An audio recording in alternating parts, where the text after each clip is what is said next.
మీకా గ్రంథము 2వ అధ్యాయము. మంచముల మీద పరుండి మోసపు క్రియలు యోచించుచు దుష్కార్యములు చేయు వారికి శ్రమ.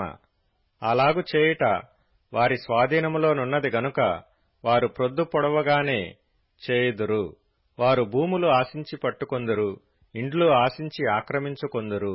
ఒక మనిషిని, వాని కుటుంబమును, ఇంటి వానిని, వాని స్వాస్థ్యమును అన్యాయముగా ఆక్రమింతురు. కాబట్టి యెహోవా సెలవిచ్చినదేమనగా, గొప్ప అపాయకాలము వచ్చుచున్నది. దాని క్రింద నుండి తమ మెడలను తప్పించుకొనలేకుండునంతగాను, గర్వముగా నడువలేకుండునంతగాను ఈ వంశమునకు కీడు చేయనుద్దేశించుచున్నాను. ఆ దినమున జనులు మిమ్మును గురించి బహుగా అంగలార్చుచు సామెత నెత్తుదురు. వారు చెప్పు సామెత ఏదనగా, మనము బొత్తిగా చెడిపోయి యున్నామనియు, ఆయన నా జనుల స్వాస్థ్యమును అన్యులకిచ్చియున్నాడనియు, మన యొద్ద నుండకుండా ఆయన దానిని తీసివేసినేయనియు, మన భూములను తిరుగుబడిన వారికి ఆయన విభజించియున్నాడనియు ఇశ్రాయేలీయులు అనుకొనుచున్నట్లు జనులు చెప్పుకొందురు. చీట్లు వేయగా యెహోవా సమాజములో మీరు పాలు పొందునట్లు నూలువేయువాడొకడునూ ఉండడు. మీరు దీని ప్రవచింపవద్దని వారు ప్రకటన చేయుదురు.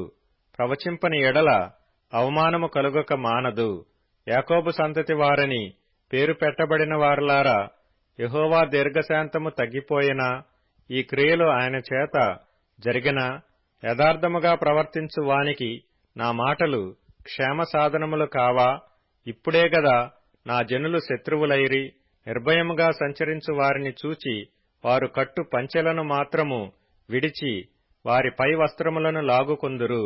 వారికిష్టమైన ఇండ్లలో నుండి నా జనుల యొక్క స్త్రీలను మీరు వెళ్లగొట్టుదురు. వారి బిడ్డల యొద్ద నుండి నేనిచ్చిన ఘనతను ఎన్నడూనూ లేకుండా మీరు ఎత్తుకొని పోవుదురు. ఈ దేశము మీ విశ్రాంతి స్థలము కాదు. మీరు లేచి వెళ్లిపోవుడి. మీకు నాశనము, నిర్మూల నాశనము కలుగునంతగా మీరు అపవిత్ర క్రియలు జరిగించితిరి. వ్యర్థమైన మాటలు పలుకుచు అబద్ధికుడై ద్రాక్షారసమును బట్టియు మద్యమును బట్టియు నేను మీకు ఉపన్యాసము చేయుదునని అబద్ధము చెప్పుచు ఒకడు వచ్చిన ఎడల వాడే ఈ జనులకు ప్రవక్తయగును.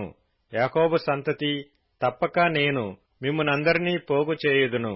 ఇశ్రాయేలీలలో శేషించిన వారిని తప్పక సమకూర్చుదును. బొస్రా గొర్రెలు కూడునట్లు వారిని సమకూర్చుదును. తమ మేత స్థలములలో వారిని పోగు చేతును. గొప్ప ధ్వని పుట్టునట్లుగా మనుష్యులు విస్తారముగా కూడుదురు. ప్రాకారములు పడగొట్టువాడు వారికి ముందుగా పోవును. వారు గుమ్మమును పడగొట్టి దాని ద్వారా దాటిపోవుదురు. వారి రాజు వారికి ముందుగా నడుచును. యెహోవా వారికి నాయకుడుగా ఉండును.